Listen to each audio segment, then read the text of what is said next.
Right from the start, the judge isn't playing around. Imagine walking into court and laughing out loud while the judge is speaking. Huge mistake. Judges read tone as respect. And this? Total disrespect. What do you think would happen if you laughed in front of a judge? Hi. You are Amber Freeman, and Ms. Cole is present, probation, and I held all of that in kind of suspense. We continued the probation here. You were charged, of course, earlier in 2022 in this cause number 39635 with the second degree felony of robbery. Yeah. And then we sentenced you pleaded guilty, you were convicted, sentenced to 10 years in prison. That was suspended. You were placed on regular probation for 10 years and fined $500. Yes, I would. Eyes. Quick legal breakdown. What we're hearing is a deferred sentence. Instead of sending her to prison for robbery, the judge suspended her 10-year sentence and gave probation. That's essentially a second chance, but it comes with strict rules. Break those rules and the prison term is waiting. No escape hatch. Hold on. I'm just doing a history on it for the record here. And so we placed you on probation 5/31/22.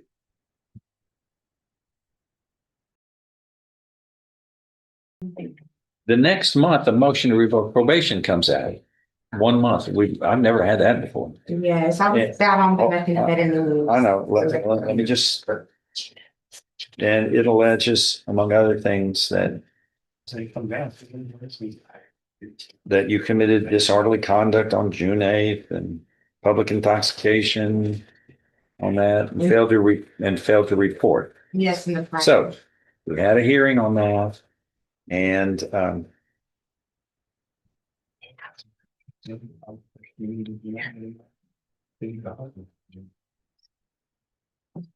says placed on the previous file NTLP out.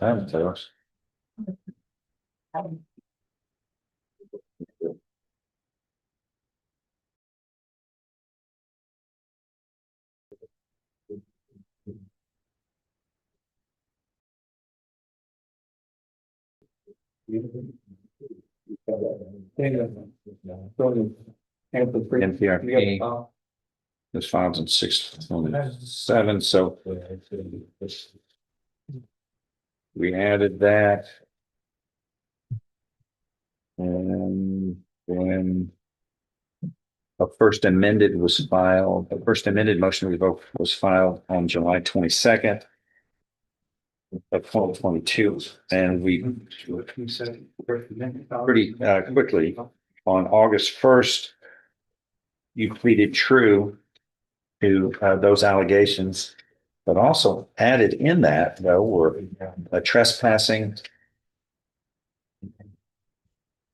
two trespassing allegations and appearing intoxicated. And so what we did, kind of held that one in abeyance. And we continued you on probation in 2020. Then an administrative hearing comes up. Miss Nunez was your probation officer at that time. In April 16th of 2024, we kind of jumped up a year and a half or so. And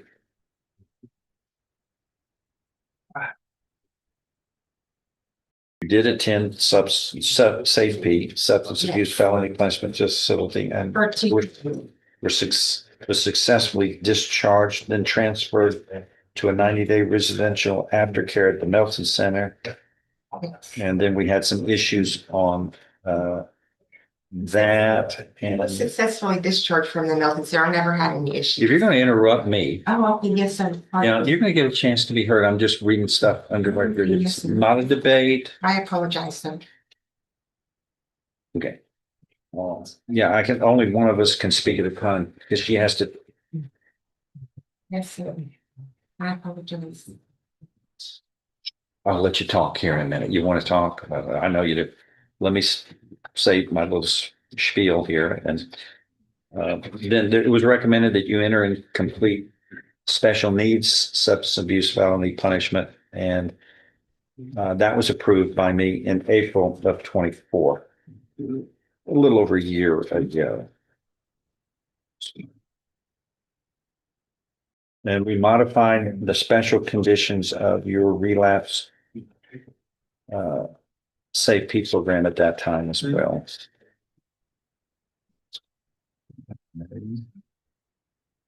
What's that? And a new administrative hearing now pops up that I signed on June 27th, and Mr. Mouton had presented this. And this it states that you have not provided a current address to the probation office. They're having trouble knowing where you live, and we have to know. You're not working faithfully at employment, attending an educational program, or performing community service restitution as required. You are not conducting yourself in a professional and courteous manner with the probation office during a team meeting on June 5th.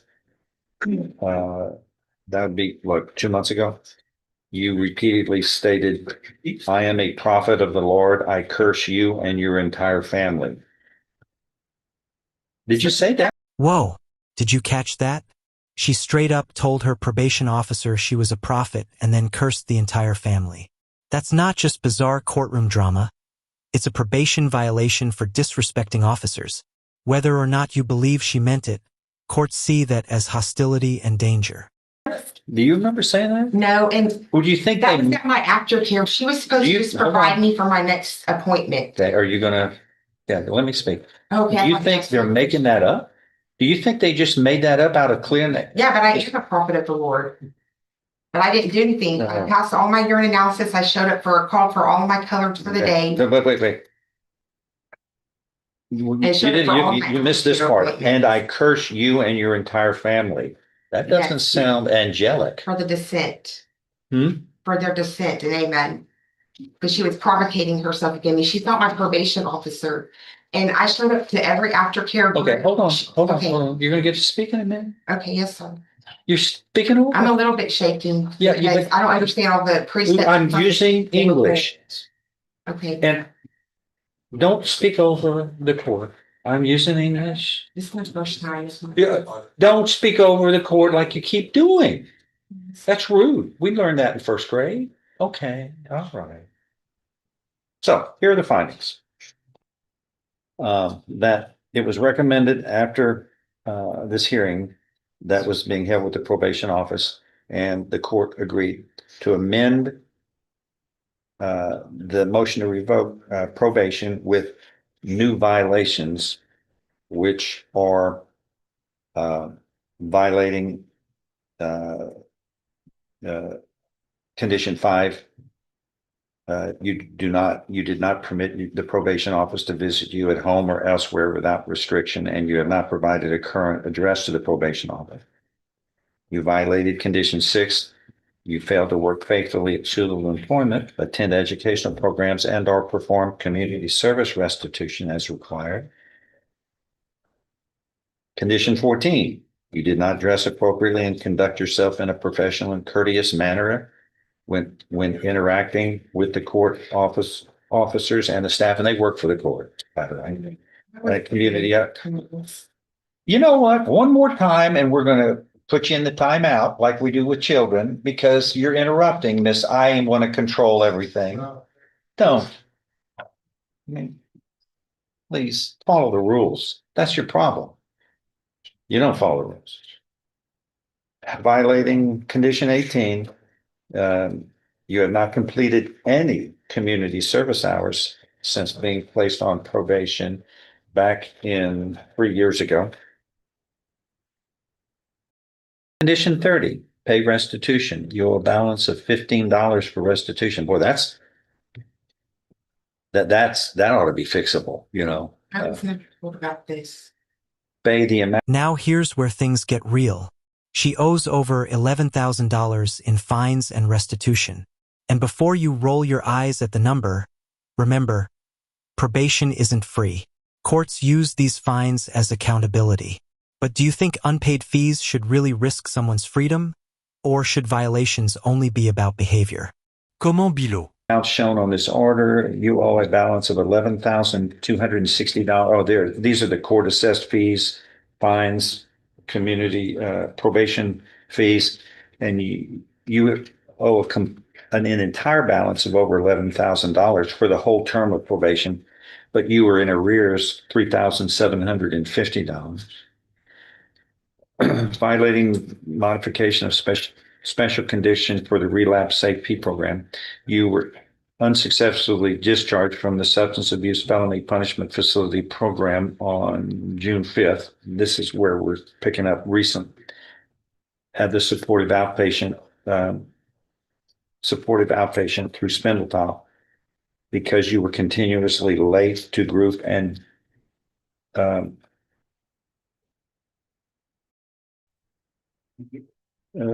you weren't showing up apparently. Okay, findings. June 4th, the order was entered for you to enter and successfully complete the Safe P relapse track and all aftercare requirements. You completed Safe P unit placement on 12/3/24 and residential aftercare. Very good. Yes, sir. Thank you. After the discharge from residential aftercare, you were permitted to move to Taylor County. Is it Taylor or Yes, Taylor? My plans for may I ask your permission to speak first? Yeah, hold on. Let me, do you need to, it says after the discharge, you were permitted to move to Taylor County with your sister. This was short-lived because of the behaviors exhibited by the defendant, such as making threats to the family and refusing to continue treatment for sobriety, and you were then returned to Jefferson County, placed in the Safe P supportive outpatient through Spindletop on May 1st to continue substance abuse treatment. Right? Is all of that right? No. Okay, you're going to correct me here. Hold on. It says during the group treatment, you were disrupted by talking to yourself loudly and claiming that you hear voices. It says you are not receptive to mental health treatment unless ordered by the court, but is adamant that no one can force you to take medication. A treatment team meeting was held on June 5th, and Community Supervision Officer Shakita Cole attempted to express concerns regarding your lack of mental health treatment. This is the system is clashing with mental health. Judges can order treatment, but if a person refuses, it's a legal dead end. The court has to decide. Is this someone who needs prison or someone who needs better psychiatric care? Big question. Are we criminalizing illness here? And you said, I am a prophet of the Lord and I place a curse on you and your entire family. Because of this behavior and refusal to attend to your mental health needs, you were unsuccessfully discharged from Safe P outpatient aftercare on June 5th. Unfortunately, yes. That you have no stable place to live in your current state. In your current state, probation office deems that you are a danger to yourself and maybe to others. There's nothing funny about this. No, nothing. You're laughing out loud. You're the only one in the room that thinks, and you're the only one in the room interrupting me. Yes. You laugh. You're interrupting constantly. Constantly. You're interrupting when I'm saying quit interrupting. Who does that? All right. Due to your instability and unsuccessful discharge from Safe P supportive outpatient, it is recommended that your motion to revoke probation be amended to include new violations and then issue a warrant and hold until the capias is issued and have a hearing on all of this. This was dated June 13th of 2025. I generally follow recommendations like this, but Do you want to say anything? And then I'm going to give the floor to Ms. Freeman. You know, Judge, I think everything speaks for itself. And I think she can explain to you, as she has to me, that she has originally had issues with drugs. She has some mental health issues, but she does not rise to the occasion of being of incompetency. She did successfully complete safety and the aftercare program. Yeah, And I think yes, it's just- capability. yeah, and I think it's just some problems that have resulted since then. He hadn't done anything else wrong. Hadn't violated the law in any manner, and she's pretty Well, much. no, that's not. I mean, they're alleging conditions wrong. I'm not talking about committing crimes here, but the probation has a methodology that is proven successful. We have a 93% success rate. The national average is 75. And we want it, so we want everybody. And I mean, that's high, that's an A. And so we want success. We're disappointed when we don't want to lose any people for revocation. And Judge, the probation officer just notified me that she did not successfully complete either one, the inpatient or the outpatient. And there it is, the judge's frustration. Probation success rates are actually high in this county, but when someone spirals like this, the whole system is tested. Next step, a third amendment to revoke probation, meaning her freedom hangs by a thread. What do you think? Second chances forever or time's up? I did. Well, I received a certificate of rainbow color for the Melton Center. And they came to see me at the Salvation Army. My probation officers know that I stay where I stay because he got me approved to stay at that of the Salvation Army. Okay. And he comes by there and sees me. when can y'all fix this third amendment? Your Honor, I can have it done shortly. I'm going through. I had I'm a going few to other- order that a third amendment motion to revoke probation be filed so we can get this heard quickly. It won't take long. I want a hearing on this as soon as possible. Everybody gets to be heard, and then I'll make my determinations. But we've got to have a formal amendment Okay. to this so that all the allegations are brought on the table so everybody can be heard. That way. Okay. Yes, ma'am. And just to be clear, I don't believe this second amended was filed yet. This was from June. Would you like me to file it all with the Yes, second sir. real quick? You can put it all in the Yes, sir. if you want to call it the Yes, second sir. amended, that would include what would have gone into Yes, the sir. third amended had the second amended been filed. Yes, sir. Yeah, we got to put it on the table Yes, sir. and dot all the i's, cross the t's and see where we go. May I suggest, Yeah. go ahead and set it upon a hearing date since you've already started to file the motion, let's do a hearing. We'll do, it's going to take a little bit, but can y'all be ready in 2 or 3 weeks? Sure. Yes, sir. Sure. Okay. Then, but it's still we got to wait for the, and then we'll set it as soon as possible. So get ready, everybody. Okay, thank you. Okay. Yes, ma'am.